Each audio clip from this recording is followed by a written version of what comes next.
Good afternoon, everyone. Habari ya mchana kila mmoja. It's wonderful to be with you again this year. Ni ajabu kuwa pamoja nanyi tena mwaka huu. It is always my pleasure Kila wakati ni furaha yangu and an honor to share my heart and share the gospel with you. na ni heshima kushirikisha moyo wangu na Injili pamoja nanyi. The gospel is the most important part of our lives. Injili ni sehemu muhimu sana ya maisha yetu. There are so many things that we can do, Yako mengi twaweza fanya, but the gospel lakini Injili is the most precious thing. ndicho kitu cha thamani sana. That's why I am grateful to the Lord. Ndiyo maana nina shukurani kwa Bwana, No one of us, first of all, deserve to be saved, na nikijua kwamba si sote hapa but hatukustahili kuokolewa, and no one deserves to be called of God to preach the gospel. na hakuna ambaye alistahili wito wa Mungu kuihubiri Injili. This is all about the grace of God. Hii ni kwa ajili ya neema ya Mungu tu.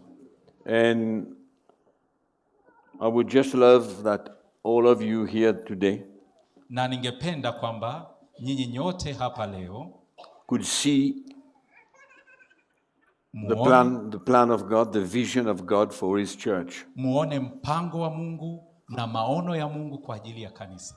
Thank you for being here. Asanteni kwa kuja. And I would like to share with you about Christian leadership. Na ningependa kuongea nanyi kuhusu uongozi wa Kikristo. Christian leadership. Uongozi wa Kikristo. There is a great lack of true leadership in the church. Kuna upungufu mkubwa sana wa uongozi wa kweli kwenye makanisa ya Kikristo. I have come here this year Mwaka huu nimekuja to share with you ili niongee nanyi not only what God wants to do, sio tu kile ambacho Mungu anataka kufanya, but I believe that the Lord wants to shake us, lakini ninaamini Bwana anataka atutikise pia. to shake the church. Alitikise kanisa. That's why I've chosen to speak about Christian leadership. Ndio maana nimechagua kuongelea swala la uongozi wa Kikristo. I believe that the reason we are gathered in this place during this week Ninaamini sababu ya kutukutanisha mahala hapa juma hili is because we want to work with God. ni kwa sababu tunataka kufanya kazi pamoja na Mungu. Work with Him the right way. Kutenda kazi pamoja naye ilivyo sahihi. Because we can also work in the ministry and work in vain. Kwa sababu utaweza pia kufanya kazi katika huduma lakini iwe kazi bure. And I don't want any one of us here Na singependa hata mmoja to wetu give your life, your time, everything you have, and at the end of the day you have worked in vain. kwamba utoe maisha yako, muda wako na kila ulicho nacho na mwishowe iwe bure. Because we want to bear fruits in the ministry. Maana katika huduma tunataka kuzaa matunda. This is the desire of our hearts. Na hii ni shauku ya mioyo yetu. Because this is what will count at the end of the day. Maana mwisho wa siku hili ndilo lenye maana. I believe that many of us, if not all of us, believe that change is needed in the church today. Na ninaamini kwa wengi wetu, si wote wanaamini kwamba badiliko linahitaji kwenye kanisa la leo, linahitajika. If you are a leader, a pastor, or whatever ministry you are, Kama wewe ni mchungaji, kiongozi, huduma yoyote ulionayo, you know what I am talking about. unaelewa ninaongea nini. We all know that there's something that is lacking, something missing, and there is change that is needed, but we do not know how. Si sote tunajua kuna kitu kimekosekana, kuna kitu kimepungua, kuna badiliko linahitajika, lakini hatujui ni kwa namna gani. We don't know how to do it. Hatujui twawezaje. How to make things change. Namna ya kufanya mambo yabadilike. We feel the change is needed. Tunahisi mabadiliko yanahitajika. We feel that we are many times working preaching, doing things for God. Tunahisi kwamba mara nyingi tutafanya kazi, tunahubiri, tunatenda mambo kwa ajili ya Mungu. But the result is very small. Lakini matokeo ni kidogo. And I believe that needs to change. Na hilo ninaamini lahitaji kubadilika. And pastors are, let's say, finding it very hard today na hebu niseme wachungaji wanaona ni ngumu sana leo to see a real spiritual change in the lives of Christians. Kuyaona mabadiliko ya kweli ya kiroho kwenye maisha ya Mkristo. And in fact, na kwa kweli we see a lot of division, tunaona migawanyiko mingi, of scandals, tunaona shutuma nyingi, divorce, talaka in the lives of Christians, kwenye maisha ya Wakristo. and even at high level of Christian leadership. Hata kwenye kiwango cha juu cha uongozi wa Ukristo. That's why there are many questions that are unanswered today. Ndio maana kuna maswali mengi yasiyo na majibu leo. And we ask ourselves, why are these things happening? Na tunajiuliza mbona mambo haya yatendeke? For example, why are there so many divorce among Christian leadership and church people? Kwa mfano, why? Kwa nini kuna talaka nyingi kwa Wakristo na hata viongozi wa Wakristo? Kwa nini? And let me say that if you have come here to receive some blessings, you are in the wrong place. Hebu nikwambie, kama umekuja kupokea baraka, basi mahala hapa si sahihi kwako. If you have come here to know about earthly blessings, kama umekuja tu ili ujue baraka za duniani, or great promises, ama ahadi kubwa kubwa, you are in the wrong place. Uko mahala sio sahihi. But if you have come with a sincere and honest heart, kama umekuja kwa moyo ulio wa kweli na ulio makini, to feel the heart of God for you, uweze kuhisi moyo wa Mungu kwa ajili yako, and to know the will of God for your life, na kuyajua mapenzi ya Mungu kwa ajili ya maisha yako, and you want to embrace the plan of God for you, na unataka ukumbatie mpango wa Mungu kwa ajili yako, then you are in the right place. Hapo uko mahala sahihi. I am sincerely not here to tap on your shoulders. Kwa kweli siko hapa kukubembeleza begani. We are living in a very serious time for the church. Tunaishi nyakati makini sana kwa ajili ya kanisa. And the world does not see the church as it used to see many decades ago. Dunia ya leo halitazami kanisa kama lilivyokuwa linalitazama miongo kadhaa iliyopita. And there is a lot of compromise. Na kuna kugoshi kwingi sana. A lot of mixture. Mchanganyo mwingi sana. And the leadership sits there and does nothing. Na uongozi upo umekaa tu haufanyi lolote. There's nothing. Haufanyi lolote. Do you know about the man called Demas in the Bible? Je, mnamjua mtu katika Biblia anaitwa Dema? You know why he left the church? Kwa nini aliacha kanisa? Because he loved the world. Maana aliupenda ulimwengu. And What he wanted from the world, he could not find in the church. Aliyoyataka ya ulimwengu asingeyakuta kanisani. He could not find what were the desires of his flesh in the church. Yale yaliyokuwa matamanio ya mwili wake hakuyakuta kanisani. And he left. Akaondoka. And I say again, because the church could not offer him what his flesh desires. Kwa sababu kanisa lisingeweza kumpa matamanio ya mwili wake. And now today, lakini leo, the church offers to the Christian. Kanisa linawapa Wakristo to practice the desires of his flesh. ili waweze kuishi matamanio ya mwili wao. And they praise God, manifesting at the same time the desires of the flesh. Wakati huo wanadhihirisha tamaa za mwili. And we call all this dancing and music as if it is the Holy Spirit. Na hata hayo machezo, mikatiko tunaona kama ni Roho Mtakatifu. Shame on leaders. Hebu viongozi waoneni aibu. Shame on the church. Aibu kwa kanisa. Not called to be that way. Hatukuitwa hivyo. called to be completely separated. Tumeitwa kutengwa kabisa. And the church is living in spiritual adultery. Leo kanisa linaishi katika uzinzi wa kiroho. That's why they ask and they don't receive. Ndio maana wanaomba na hawapokei. You do more. Mnafanya zaidi. You do more. Mnaendelea kufanya You zaidi. invent more. Na mnaendelea You manufacture more. mnaendelea kuunda zaidi. Even the anointing is manufactured. Hata upako wenyewe unatengenezwa. But you don't have the result. Lakini matokeo hampati. The result is none. Matokeo hakuna. Christians are remaining carnal, walking in the flesh. Wakristo wanabaki kuwa wa mwilini, wanaishi mwilini. And the church is attracting carnal Christians to come and celebrate Jesus. Na kanisa linawavutia Wakristo wa kimwili waje wamtukuze Yesu. Time to praise the Lord. Ni wakati wa kumsifu Bwana. Time to get all these things going. Ni wakati sasa wa kuvifanyisha hivi vyombo kazi. It's time Ni now. wakati sasa. It's time to get the dancing going. Ni wakati wa kucheza sasa.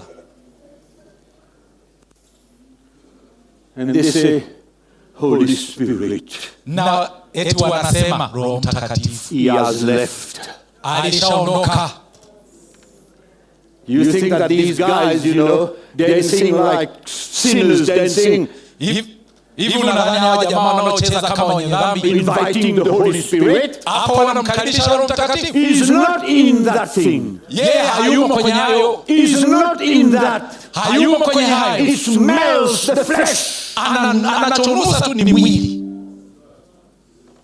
That's what it smells. Hicho ndicho anachokinusa. And if you become a real servant, a man of the Spirit, Na ukifanyika mtumishi wa kweli, mtu wa rohoni, you will stop it. hayo utayaacha. Stop it. Acha.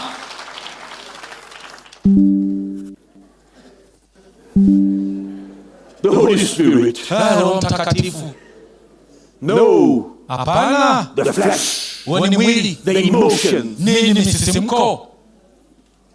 That's what it's all about. Ndivyo yalivyo.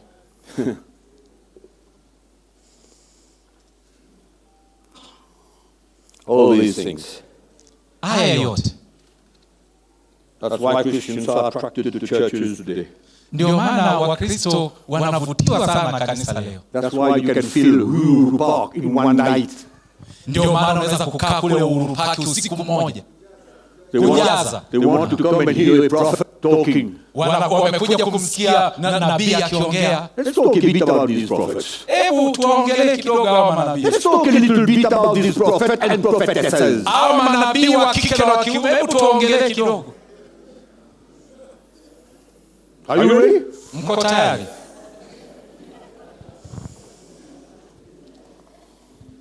Christians have come to love the supernatural. Wakristo wanapenda sana mambo yasiyokuwa ya kawaida. The manifestation. Yale mabadiliko yale. The word of the Lord. Neno la Bwana. You understand what I mean? The word of the Lord. Unaelewa eti neno la Bwana. They've come to love these things more than the truth of the word of God. Hayo wanayapenda sana kuliko ile neno la kweli la Mungu. So they are attracted to hear something that will please them. Kwa hivyo wanavutiwa kusikia kitu kitakachowapendeza. I tell you. Hebu niwaambie. During the month of May, says the Lord. Mwezi wa 5 asema Bwana.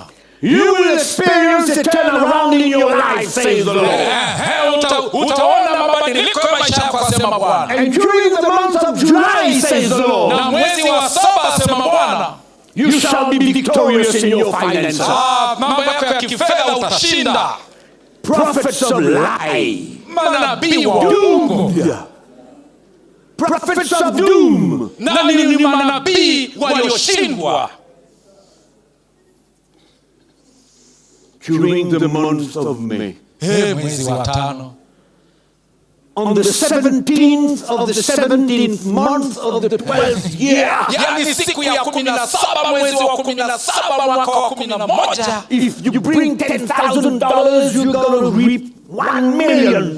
Ukileta dola 10,000 utapata dola milioni 1. And the church, Kanisa linapiga makofi, and the leadership standing behind in armchairs, na hata viongozi nao wamekaa kwenye viti vya nyuma wanasimama. stand up and applaud. Wanasimama wanapiga makofi. You know who is the prophet? I'm going to tell you who is the prophet. Hebu nitawaambia nabii ni nani. Put your Bibles with me. Tufungueni Biblia pamoja nami. In Matthew chapter 3. Mathayo sura ya 3. Prophets and prophetesses, Manabii wa kike na wa kiume, they just take the title. yani wamejivika vyeo tu. Most of them are false. Wengi wao ni wa uongo. They want to attract people by the word of the law. Wanataka kuwavutia watu na lile neno lisemekanalo. They bring the word of the law. Wanaleta neno la Mungu.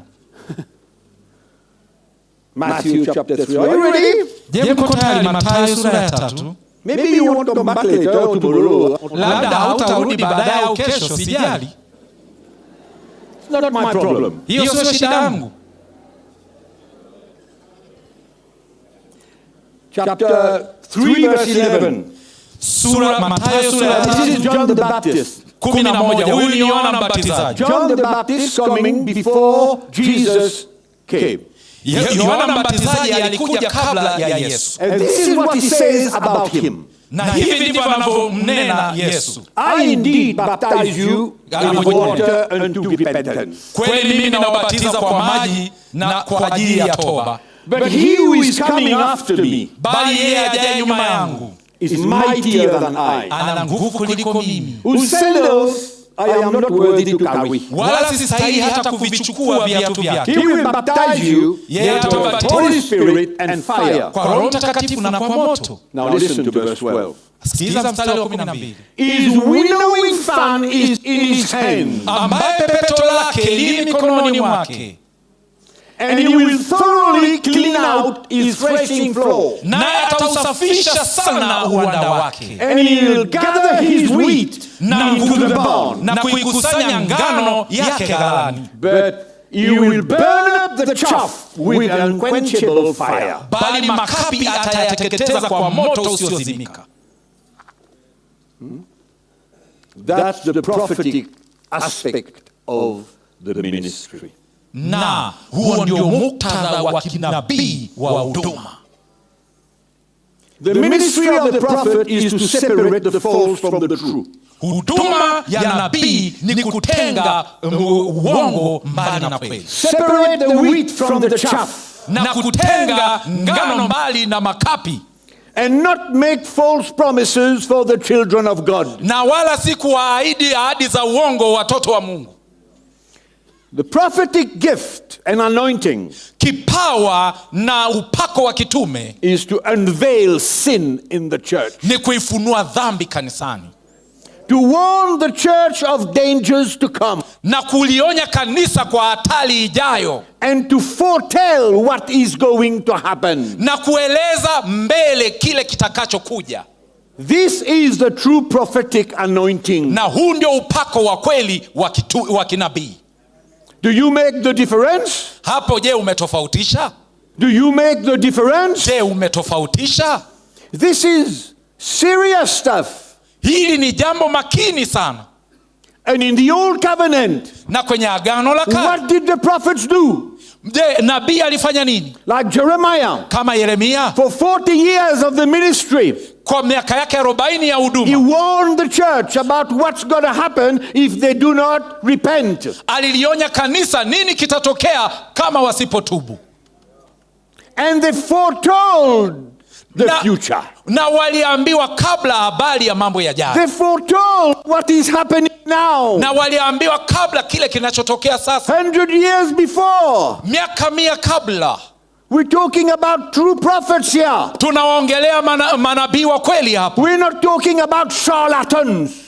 Na hatuongelei hawa watu kama hawa watabiri. And some of them, they no more preach the gospel. Na wengine wao hawahubiri tena injili. The word of God has become secondary. Neno la Mungu kwao limekuwa nafasi ya pili. You know? You shall have, you shall be blessed, you shall win, you shall this, you shall that. Utabarikiwa, utashinda, utapata hiki. Is that what the church needs today? Je, kanisa linahitaji hayo leo?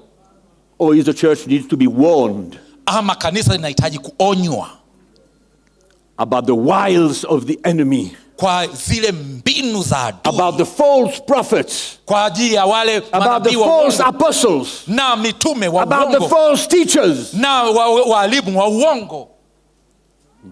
If we do not see what I have described now in the life of all these prophets, don't listen to them. Kwenye maisha yao manabii wa sasa, usipoyaona haya niliyoeleza sasa hivi, usiwasikilize. Some of them do it for their living. Wengine ni manabii kwa ajili tu ya kipato cha maisha.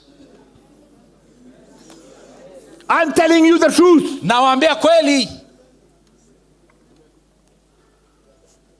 Thousands of them. Wako kwa maelfu.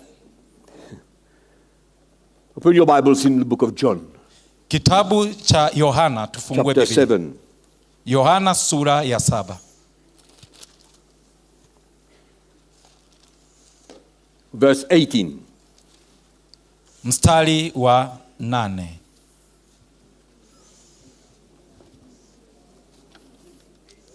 I hear Sura ya 7:18. I hear a lot of murmuring here. Nasikia watu wananong'ona hapa. What are you murmuring? Je, mnanong'ona nini? Chapter 7. Sura ya 7. Verse 18. Mstari wa 18. He who speaks from himself seeks his own glory. Yeye anenaye kwa nafsi yake tu hutafuta utukufu wake mwenyewe. He who speaks what his mind tells him seeks his own glory. Bali yeye atafutaye utukufu wake ampelekaye. But he seeks, but he who seeks the glory of the one who sent him is true, and no unrighteousness is in him. Bali yeye atafutaye utukufu wake aliyempeleka, huyo ni wa kweli, wala ndani yake hakuna udhalimu. Yeah. You speak your mind. Wewe nena mambo yako. You speak from yourself. Ujinene mwenyewe. You are seeking your own glory. Unatafuta utukufu wako mwenyewe.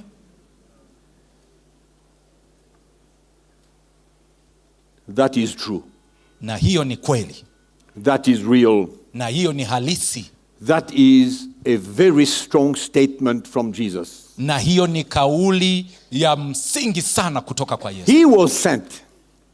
Yeye alitumwa by his father. Alitumwa na babaye. He never spoke one word. Hakunena neno hata moja that didn't come from the father. Ambalo halikutoka kwa baba. And so many stand up and speak their own mind.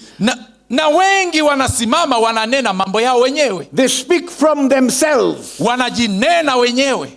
And the Bible says, na Biblia inasema, you seeking your own glory. Unajitafutia utukufu wako mwenyewe. And many of them have to do it. Na wengi wao inabidi wafanye. They have to do it. Inawabidi tu. Because they call themselves prophets. Kwa sababu wamejiita manabii wa kike na wa kiume. So you have to deliver. Kwa hivyo lazima ufanye kitu. And then you start delivering from yourself. Na sasa unaanza kufanya kitu kutoka kwako mwenyewe.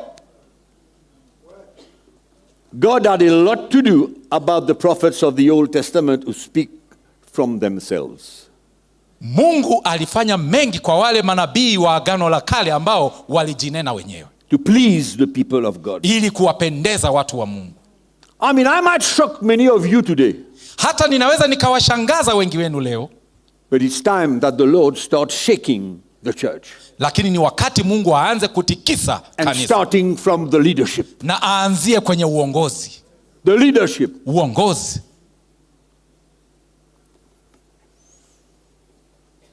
This is the truth. Hii ni kweli. And we need to be truthful today. Na leo hebu tuwe wa kweli. And the same thing applies for the apostolic ministry.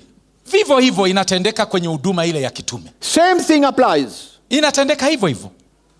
And there is not a clear understanding of the apostolic ministry and anointing. Na hakuna uelewa wa wazi kuhusiana na huduma na upako wa kitume. And the church is running on titles today. Na kanisa leo linakimbilia vyeo. I repeat it. The church is running on titles. Niseme tena, kanisa linakimbilia vyeo. And we have to please him by saying, how are you, apostle? Na inabidi tumpendeze kwa kumwambia mtume. Nice to see you, bishop. Askofu, nimefurahi kukuona. Very wonderful. Ni ajabu. Very wonderful. Ni ajabu.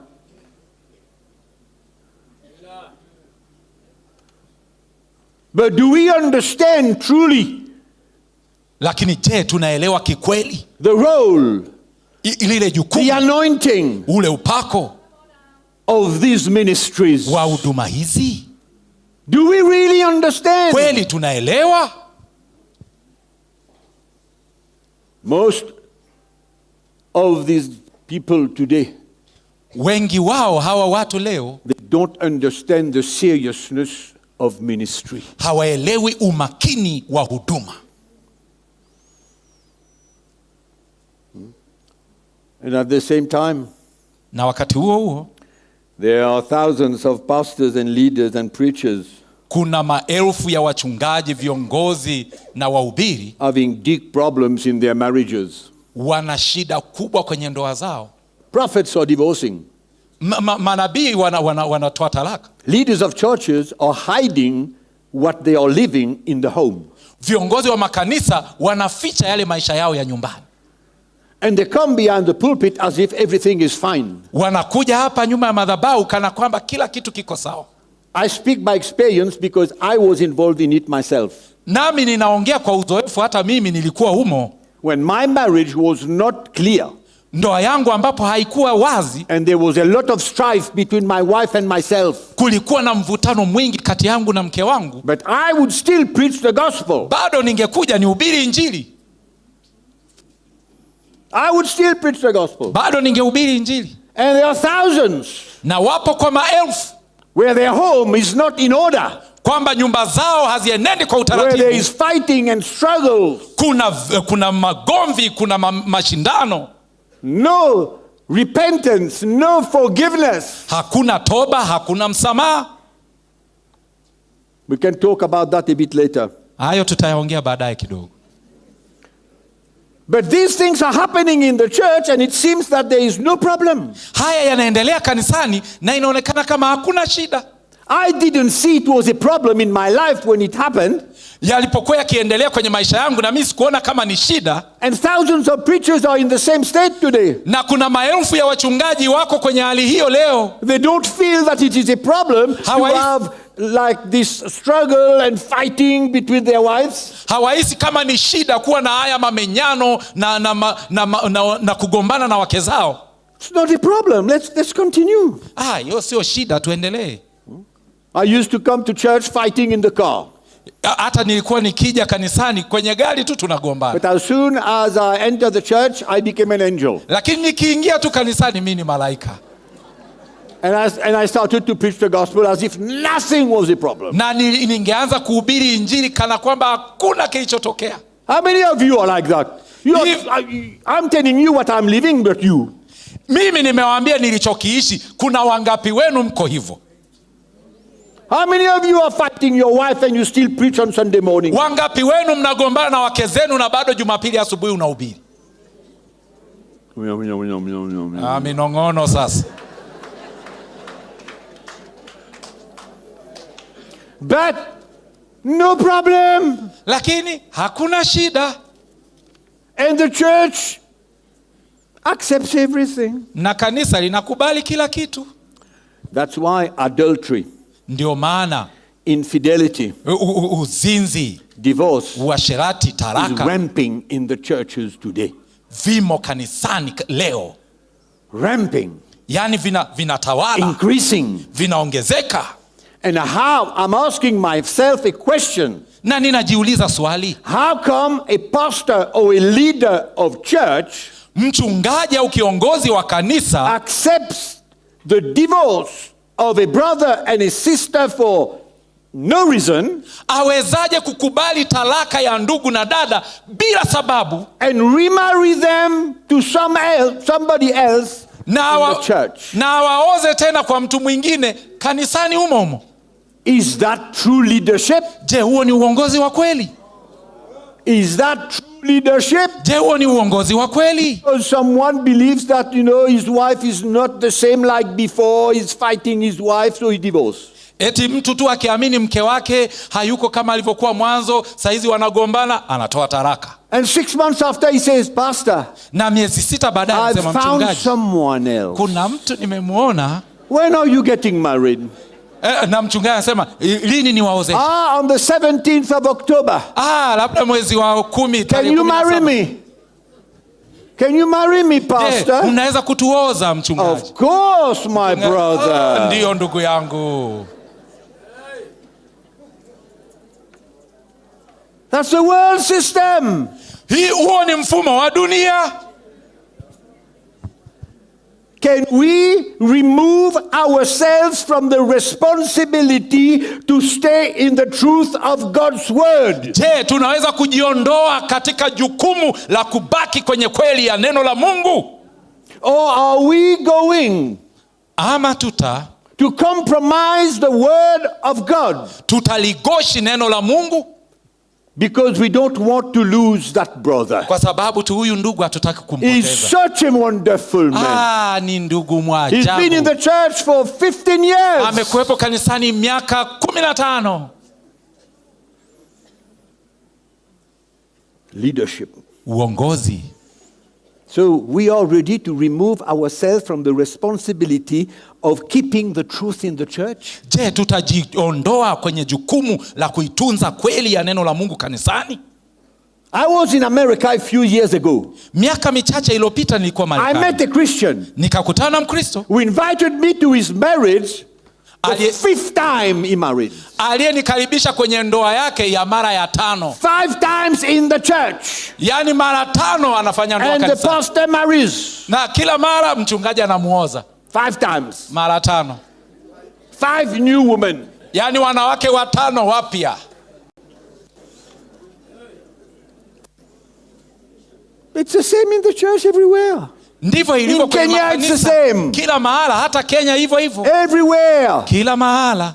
And later I will tell you why. Na baadaye nitawaambia kwa nini. But we need to see the church today. Lakini tunahitaji kuliona kanisa leo. It looks like a defeated church. Linaonekana kama kanisa lililoshindwa. Without a compass. Pasipo dira.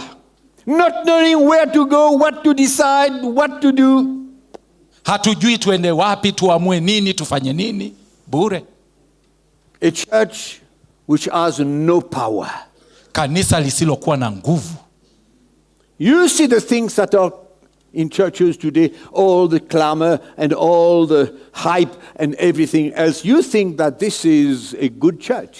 Hebu ona mambo yanayoendelea makanisani leo, shangwe nyingi, kushangilia kwingi. Unasema, hili ni kanisa zuri. If you go a little bit deeper and you find out what's underneath. Ukizama chini kidogo utagundua kilicho kule chini ni nini. The clamor and the hype does not mean anything. Hizi shangwe na vigeregere havina maana yoyote. When Apostle Stephen talked earlier on. Hapo kabla mtume Stephen alipoongea. And he spoke a little bit. Na akaongea kidogo tu. And you were standing up. Nanyi mlikuwa mmesimama. And everything was joyful and wonderful. Kila kitu kilikuwa ni cha furaha na ni ajabu. I don't know. Sijui what's hiding somewhere here. Nini kimejificha mahala fulani hapa. It's so easy to swim with the flow. Ni rahisi sana kwenda na mkumbo. So easy. Ni rahisi. I'm talking about Christian wa Kikristo. And most of the time pastors don't even know the state of their people. Na mara nyingi hata wachungaji hawajui hali za watu wao.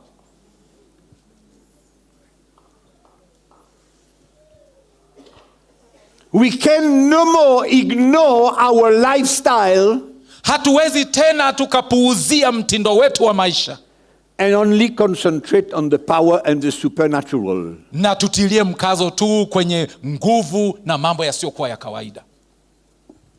Open your Bibles in the book of Haggai. Hebu fungua Biblia yako kitabu cha Hagai. Lot of things happening in the church today. Mambo mengi sana yanatokea Lot kanisani of leo. conferences. Lot of conferences. Watu wanapenda makongamano. I wonder Na shangaa how the Christians are going to leave these conferences. hivi Wakristo wataachaje haya makongamano? I wonder Na shangaa what would be the result in their spiritual life. kwenye maisha yao ya kiroho kutakuwa na matokeo gani? Thousands of conferences every year. Kila mwaka maelfu ya makongamano. And what's the state of the people? Na hali ya watu What's the ikoje? spiritual state of the people? Hali ya kiroho ya watu ikoje? Haggai chapter 1. Hagai sura ya kwanza.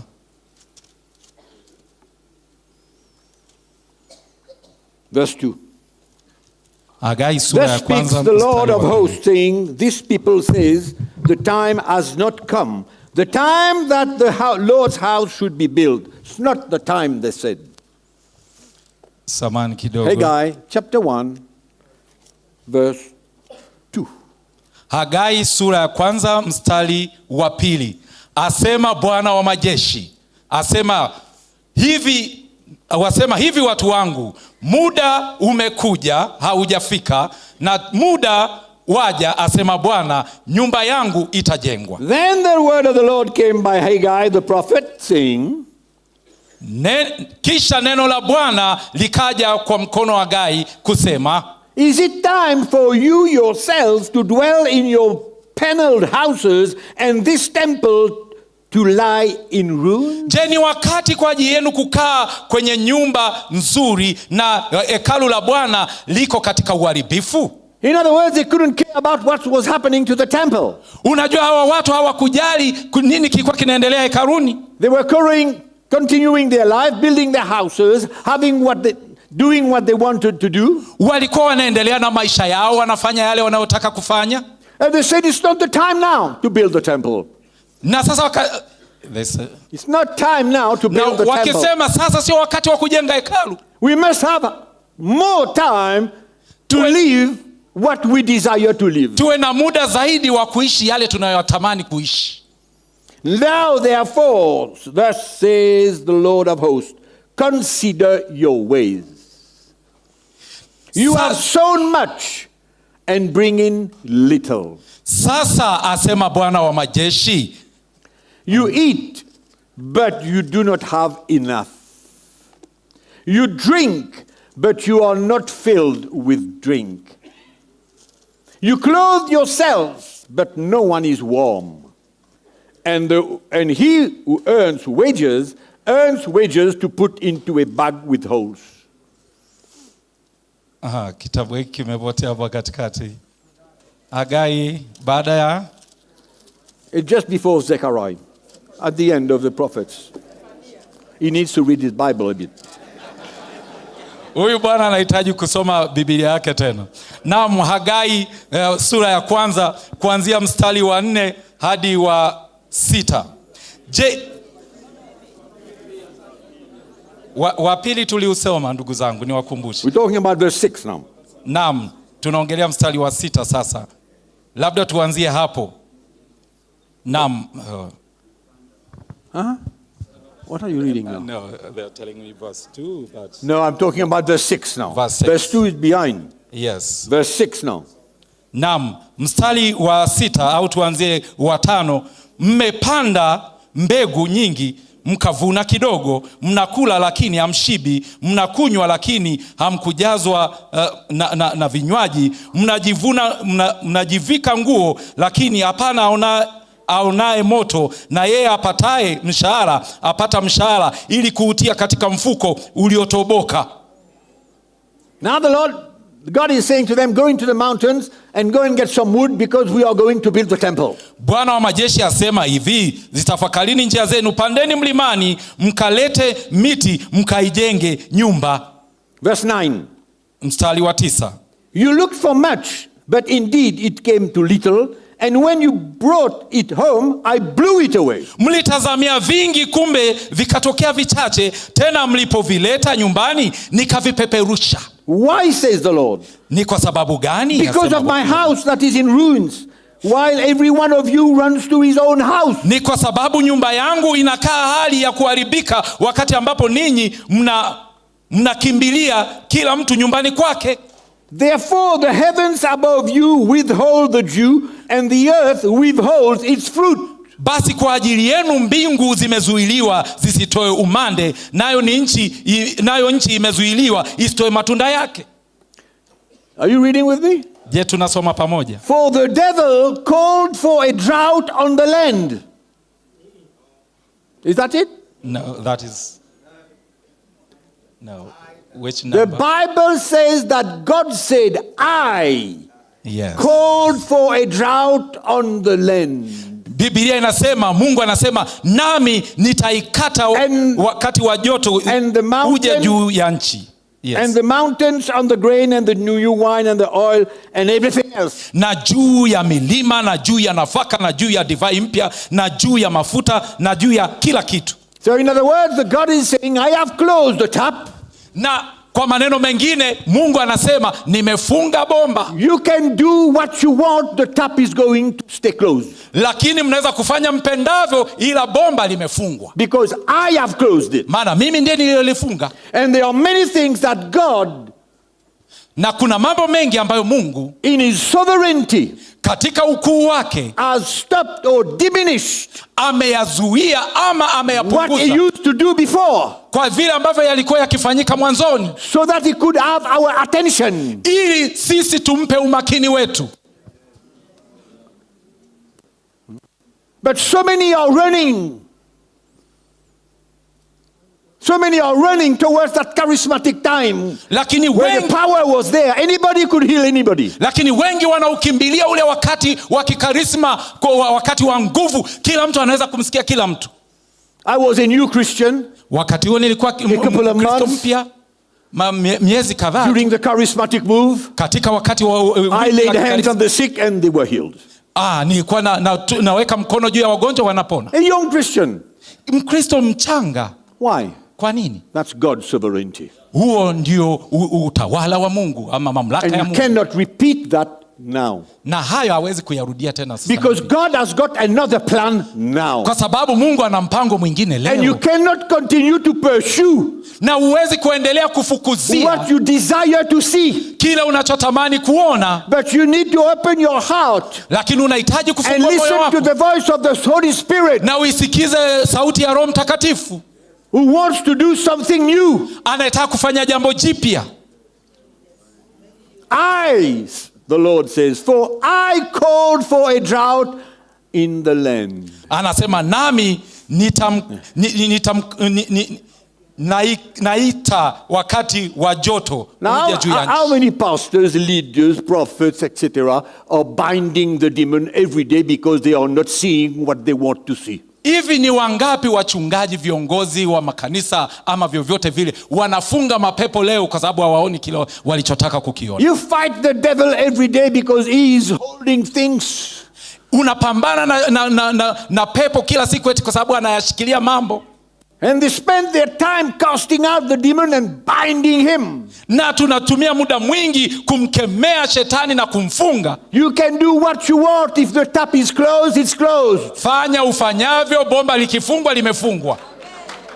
And it's only when God wants to open it that it will be open. Na pindi tu Mungu akitaka kulifungua ndipo litakuwa wazi. And it might be opened, na linaweza kufunguliwa, to do something new, ili kufanya jambo jipya, in his way, kwa namna yake, in his time, kwa wakati wake. And we need to know what God is doing now. Na tunahitaji kujua Mungu anafanya nini sasa. And stop pursuing what our flesh, our desire, our pride wants. Na tuache kufukuzia miili yetu na tamaa zetu inachotaka.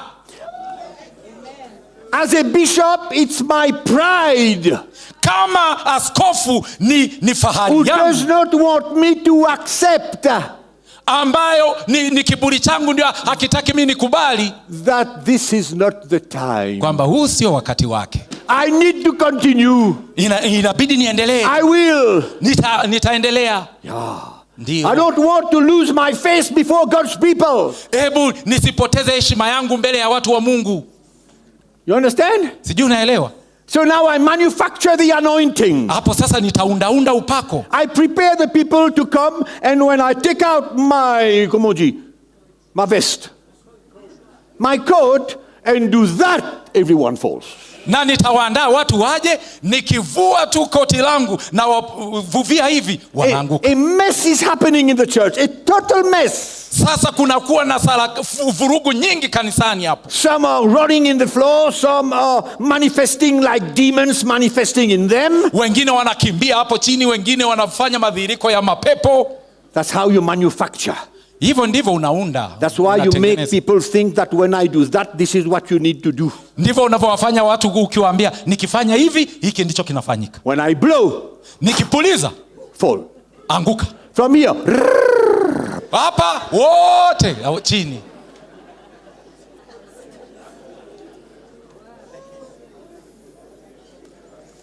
So the people of God prefer that than the truth of God's word. Watu wa Mungu nao wanapendelea mambo hayo kuliko kweli ya neno la Mungu.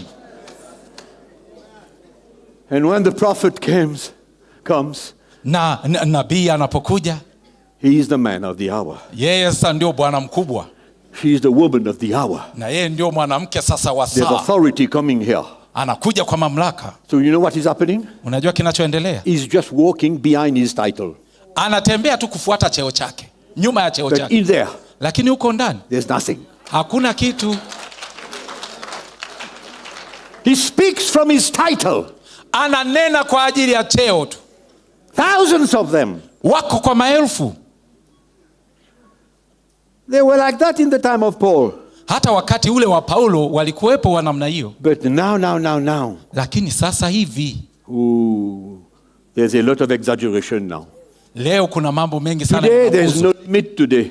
Leo hakuna hata mipaka. They speak what they want. Wananena wanachotaka. They do what they want. Wanafanya wanachotaka. And the people of God say amen. Na watu wa Mungu wanasema amen. That's how poor hivyo ndivyo ilivyo. The ministry of the prophet has been crushed down. Yani hivyo ndivyo huduma ya nabii ilivyofanywa ndogo sana na kukanyagwa. Nothing to warn of the dangers coming. Hakuna cha kuwaonya watu hatari ijayo. Nothing to unveil sin. Hakuna cha kuifunua dhambi. Nothing to separate the right and the wrong. Hakuna cha kutenganisha kweli na uongo. Nothing. Hakuna. Just says the Lord. Asema Bwana. The word of the Lord says, neno la Bwana lasema, I shall multiply you. It can go on and on and on. Anaweza akaendelea zaidi na zaidi. It's sickening. Yes. It's sickening. Naam, yani hii jambo linachosha. God wants to rebuild. Mungu anataka kujenga. I heard the bishop. Are you a bishop now or you what? I heard the apostle say it. Na nilimsikia mtume akisema, God wants to rebuild. Mungu anataka kujenga upya. Bring his church back. Na kulirejesha kanisa. To carry his life. Kubeba uhai wake. That's what God wants to do in these days. Hicho ndicho Mungu anachotaka kufanya And nyakati. he's calling men who are sincere. Na anawaita watu ambao ni wa kweli. To do what he has called them to do. Kukifanya kile alichowaita wakifanye. And to do what he wants to do. Na wafanye kile ambacho Mungu anataka wafanye. We must stop dealing with God. Hebu tuache kufanya biashara na Mungu. And the tap is closed. Na bomba limefungwa, koki imefungwa. Dear prophets and bishops, you are losing your time trying to manufacture the anointing of God. Ndugu zangu maaskofu na manabii, mnapoteza muda wa kuunda upako wa Mungu, mnapoteza. God is still God. Mungu bado ni Mungu. He is still the healer. Bado ni mponyaji. But being the healer, yeye kuwa mponyaji doesn't mean that he wants to heal everybody now. Haimaanishi kwamba amponye kila mtu sasa hivi. No. Hapana. God is God. Mungu ni Mungu. That's why he wants to build true servants, true men of God. Ndio maana anataka kuwajenga watumishi wa kweli, watendakazi wa Mungu wa kweli, that cherish the word of God, ambao wanalicherekea neno la Mungu, ile kweli ya neno la Mungu. So many things are happening in churches that you do not find in the New Testament. Kuna mengi yanatendeka makanisani huyawezi kuyakuta kwenye Agano Jipya. You don't find it. Hayamo. Because it's invented. Maana yameundwa. I know that God can do anything at any time of any moment. Najua Mungu anaweza kufanya lolote wakati wowote, muda wowote. But I must know also what God wants to do now. Lakini pia nijue Mungu anataka kufanya nini sasa hivi. I need to know that, and you need to know that. Hilo napaswa kulijua na wewe unapaswa kulijua.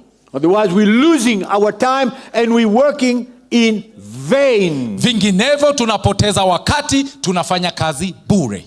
That's why he allows many pastors to become tired and discouraged. Ndio maana amewacha wachungaji wengi wachoke, wakate tamaa. He is so gracious. Lakini yeye ni Mungu wa neema sana. So he brings them to the point of total discouragement. Anawaleta mahala pa kukata tamaa kabisa. They don't know what to do anymore. Hawajui nini cha kufanya tena. And he does it. Na anafanya hivyo so that they can humble themselves. Ili wajinyenyekeze.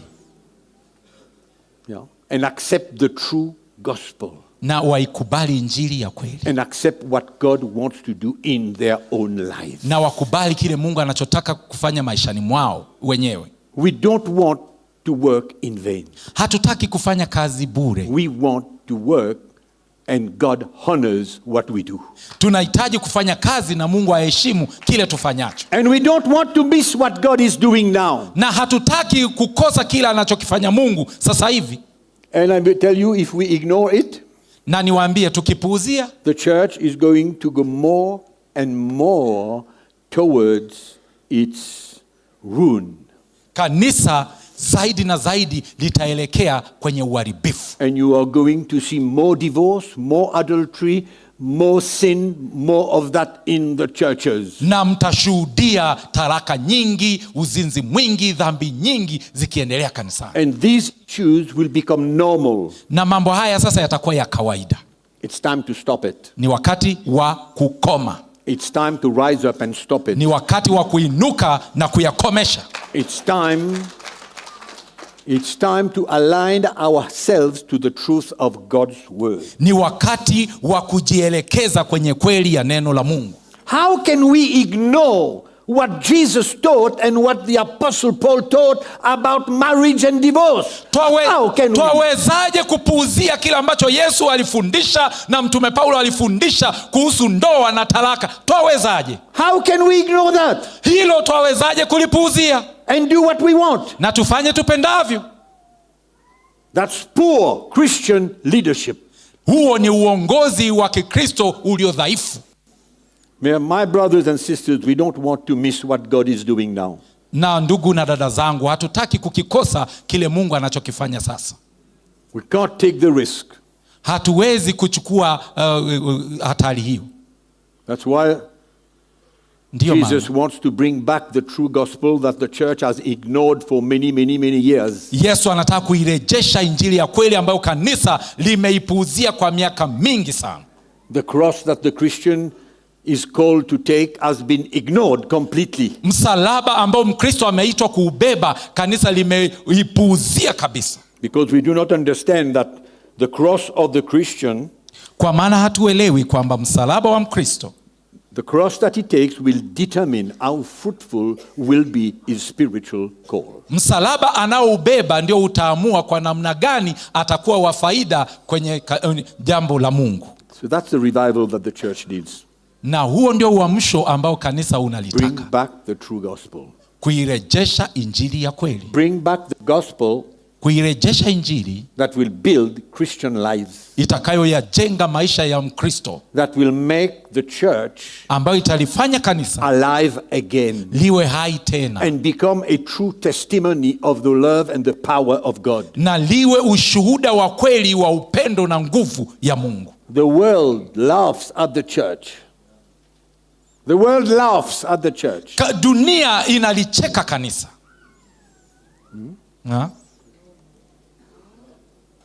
So we have got to close our windows and our doors.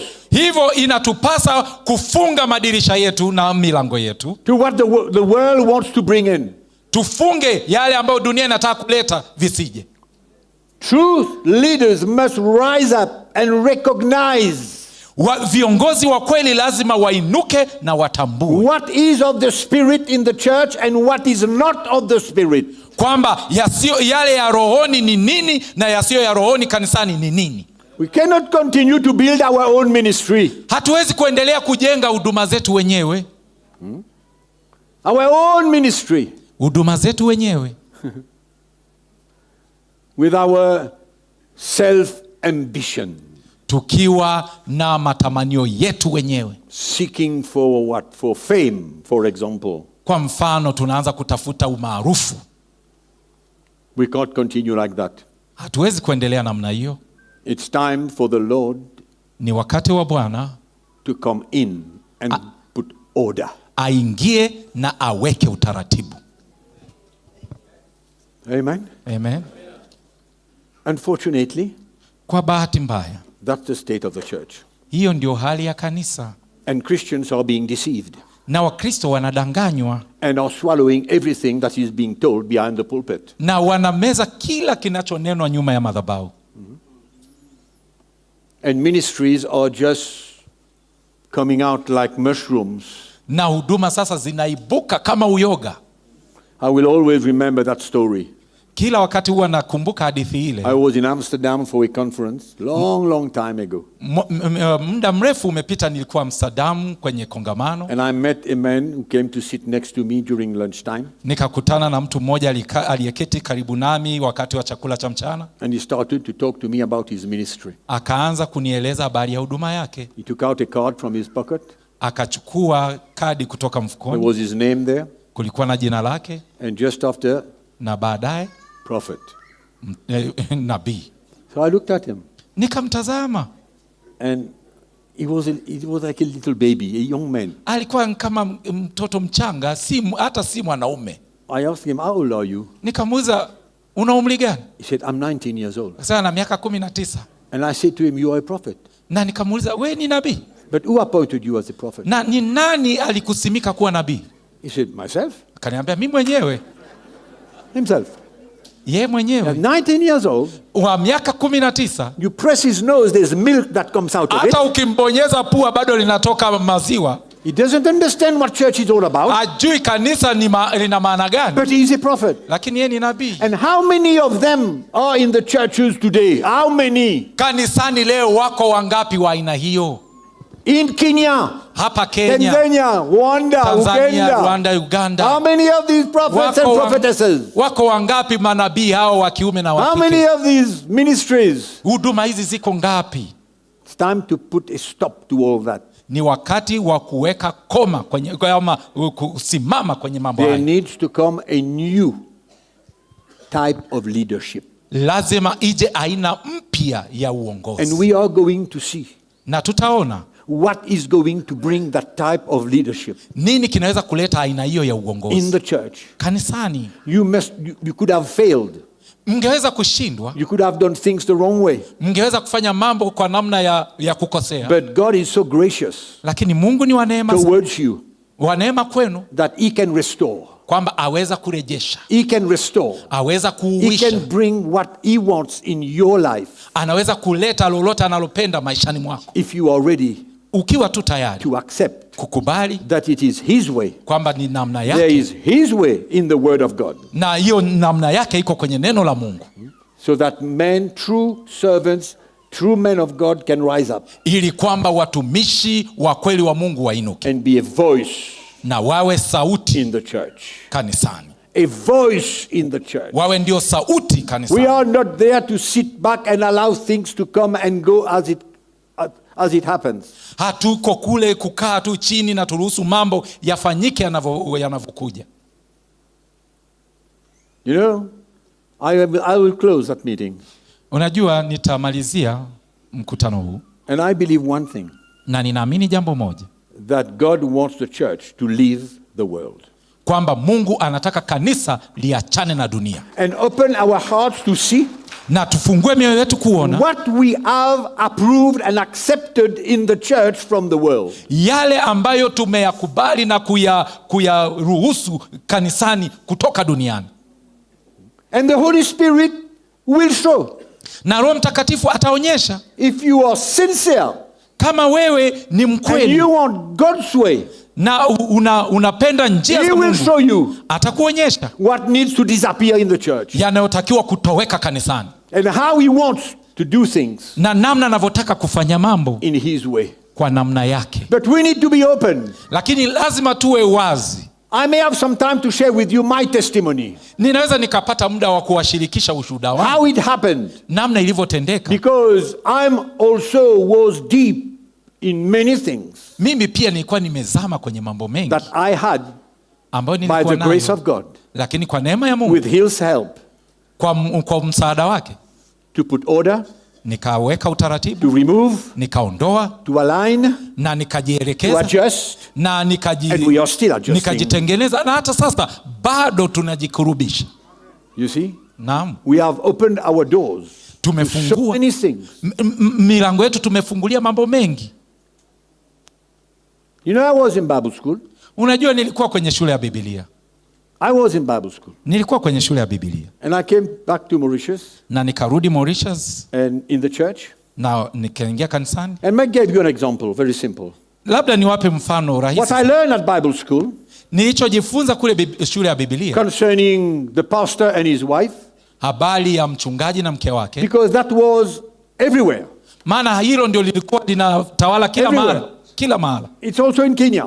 Iko Kenya pia. In Mauritius, in everywhere. Mauritius na kila mahali. So what I learned from Bible school. Lakini nilichojifunza and what I saw in front of me. Na yale niliyoyaona mbele yangu. Because I had by the grace of God access to many leaders.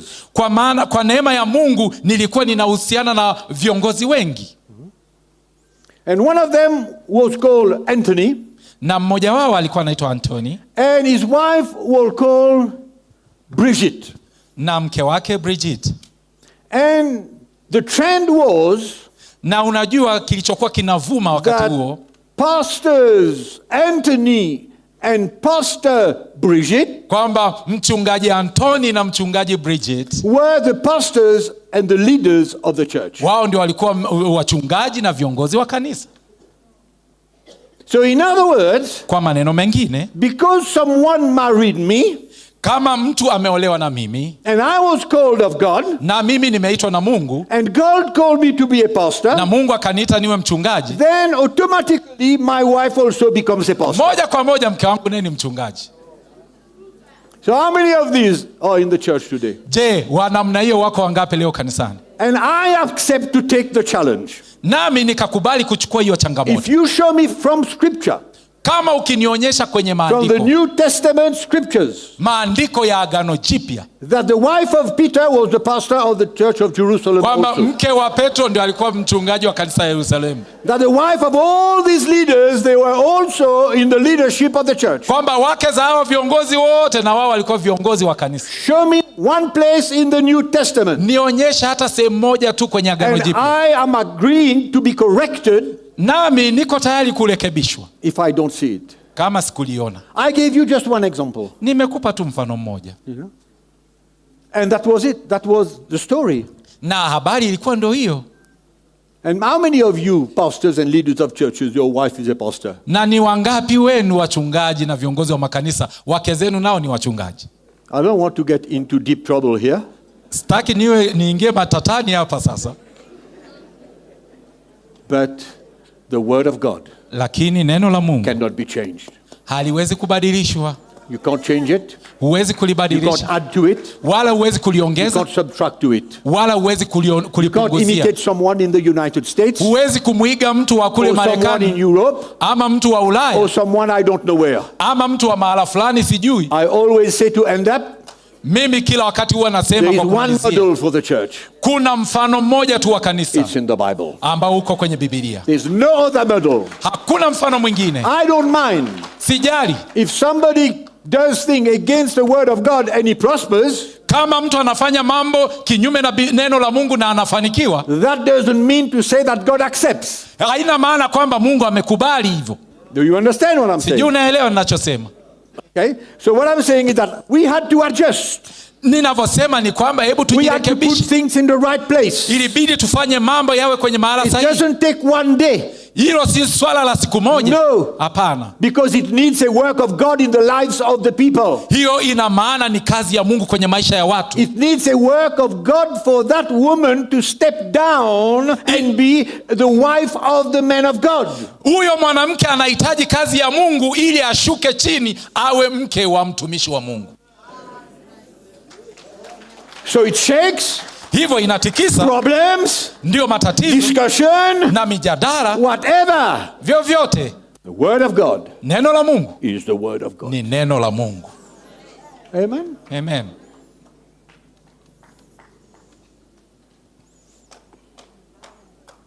I don't want to hurt anyone, Sitaki nimuumize yoyote, but I want the word of God lakini ninataka neno la Mungu to be accepted likubalike and to submit to it. nasi tujinyenyekeze kwa hilo. Amen. Amen. So I pray today Hivyo leo ninaomba that as we go, kwamba kadri tunavyoendelea, the Holy Spirit will show us the way forward. Roho Mtakatifu atatuonyesha What needs to happen? njia ya kufuata. Nini kinapaswa kifanyike? Which gospel are we supposed to preach, Je, tunapaswa kuhubiri injili gani to live? na kuiishi? And that will bring the solution. Hilo litaleta jawabu. We can't accept to do things against the word of God Hatuwezi kukubali kufanya mambo kinyume na neno la and Mungu find no problem about it. na hayo tuone kwamba sio shida. If we are true servants and true men of God, Kama sisi ni watumishi wa kweli, watu wa kweli wa Mungu, it's time to take action. ni wakati wa kufanya Slowly but surely. taratibu, kwa uhakika. Don't sink the boat. Wala usizamishe chombo, Don't sink the boat. usizamishe chombo. Repair it Kitengeneze, You kikarabati. understand? Sijui unaelewa? until everything is repaired. Kikarabati mpaka kila kitu But don't sink kimekarabatiwa. the boat. Lakini chombo ama mashua usiizamishe. Because God works in the hearts of people not in 1 second. Kwa sababu Mungu anafanya kazi kwenye mioyo ya watu sio kwa sekunde moja. Some can be enlightened and say, yes, now I see. Na wengine wanaweza kuona mara moja, ndio ninaona. For some others it will take some time. Kwa wengine inaweza ikachukua muda, But the end product lakini matokeo ya mwisho needs to be what is written in the word of God. yanapaswa kuwa kilichoandikwa kwenye neno And nothing else. na si vinginevyo, Nothing else. si vinginevyo. Are you ready Je, mko tayari to take action? kutenda, To rise up as a leader, kuinuka kama kiongozi, not as a puppet sio kama kikaragosi who wants to please the people of God, ambaye anataka kuwaridhisha watu wa No. Mungu? Hapana. and to see things come in and go, whatever it is, we accept. Na kuona mambo yakija na kwenda vyovyote vile tunakubali tu. It's time for leaders to rise up. Ni wakati wa viongozi kuinuka, To rise up by the grace of God. kuinuka kwa neema ya Mungu Put order. na kuweka What utaratibu. needs to be left out, we leave out. Cha kutupwa nje kiache. Amen. Amen. And let me say by ending, Kwa kumalizia not niseme, everyone will accept. si kila mmoja atakubali. I don't think that everybody here will accept that. No. Mimi sidhani kwamba kila mtu hapa I am atakubali. very conscious that the word of God Mimi ninajua kabisa kwamba neno la is Mungu not accepted by everybody. halikubaliwi na kila mtu. So open your heart. Kwa hivyo fungua You moyo might wako. not accept it today. Unaweza usilikubali leo, May the Lord will help you in the near future to see, labda Bwana atakusaidia hivi karibuni na so wewe that your uone, spiritual eyes can be open and you say, yes, ili macho yako ya rohoni yanaweza yakafunguka, ukasema what I did not see, now I see. kile ambacho sikukiona sasa ninakiona. Amen. Amen. So stand up to your place. Hebu tusimame pale ulipo. Stand to your feet. Simama kwa miguu yako. Stand up to your feet. Simama kwa miguu yako. The gospel is never easy to swallow. Injili haijawahi kuwa rahisi kumeza. That's why Jesus was persecuted for the gospel. Ndio maana Yesu aliteswa kwa ajili ya injili. That's the reason that the Apostle Paul was persecuted for the gospel. Ndio maana mtume Paulo aliteswa kwa ajili ya injili. It shakes. Injili inatikisa. You know, Naam. what needs to be shaken will be shaken. Cha kutikiswa kitatikiswa. Amen. Let's hold hands together. Hebu tushikane mikono. Let's hold our hands together. Hebu tushikane mikono. Brothers and sisters in the Lord. Ndugu na dada zangu katika Bwana. I will tell you and share with you Nitawaambieni, niwashirikishe how ministry namna ambavyo huduma was the beginning and the end of my life ilikuwa ni mwanzo na mwisho wa maisha yangu until I crushed. mpaka nilipodondoka. I say that again. Niseme tena, I was only concerned about ministry for many years. kwa miaka mingi sana nilijali tu huduma. Ministry, ministry, ministry. Huduma. It was the center of my life Ilikuwa ndio kitovu cha maisha yangu until I crushed. mpaka nilipodondoka. But by the grace of God, Lakini kwa neema ya Mungu He lifted me up aliniinua, and showed me akanionyesha that as a preacher, kwamba mimi kama mhubiri my life was so important. maisha yangu yalikuwa ni ya muhimu sana. Father, we thank you today Baba, tunakushukuru leo for all these men and women who are here. kwa hawa wanawake na wanaume walioko hapa. Father, Baba, we don't want to depart from the truth of your word. hatutaki kuiacha kweli ya neno lako. We don't want to add or subtract anything. Hatutaki kuongeza wala kupunguza chochote. Father, I pray Baba, that ninaomba the hearts will be open kwamba mioyo itakuwa wazi to change what needs to be changed. ili ubadilishe cha kuhitajika kubadilika. That men of God will rise up, Kwamba watumishi wa Mungu watainuka, not in fear, si katika hofu, but will rise up lakini watainuka to apply the word of God na kulitendea kazi neno la Mungu as the only truth kama kweli pekee on which our lives must be built. ambayo maisha yetu yapaswa kujengwa I kwayo. thank you for your grace. Ninakushukuru kwa neema yako. I thank you for the ministry of the Holy Spirit Ninakushukuru kwa huduma ya Roho in Mtakatifu all their lives. kwa maisha yao wote, That the gospel, kwamba injili, the revelation of the gospel, ufunuo wa injili will reach to the Utafi- depths of their hearts, utafikia kina cha mioyo yao, and that they will be able to humble themselves na wataweza kujinyenyekeza and do what your word declares. na kutenda kile neno lako Father, linasema. I thank you today. Baba, ninakushukuru leo. Put your hand upon their lives. Weka mkono wako juu yao. Those who are called to rise up, Walioitwa kuinuka, may it be, Lord. hebu na iwe hivyo May Bwana. it be, Lord. Na iwe hivyo Bwana. I thank you. Ninakushukuru. We pray in the name of Jesus Tunaomba katika jina la Yesu for each one of them. kwa kila mmoja wao. And we thank you and Na praise you. tunakushukuru, tunakutukuza. Amen. Amen. God bless you. Mungu awabariki. I don't know the program. Somebody will tell about the program. Na mtu atatueleza kinachofuata.